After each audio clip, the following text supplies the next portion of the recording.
Бог здатен. Бог здатен. Ти можеш зі мною прямо сказати зараз: Бог здатен. А що Він здатен?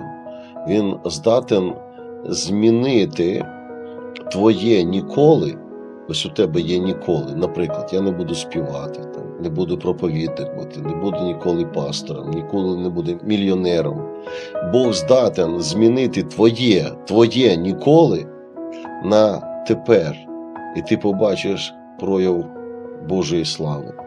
І ти побачиш, як Бог підіймає, як Бог благословляє, як Бог використовує, як Бог приходить і все міняється. Тому Бог здатен сьогодні змінити все твоє життя, змінити твоє ніколи. І ти побачиш зовсім іншого себе. Чому? Тому що ти відкрився для Бога. Амінь.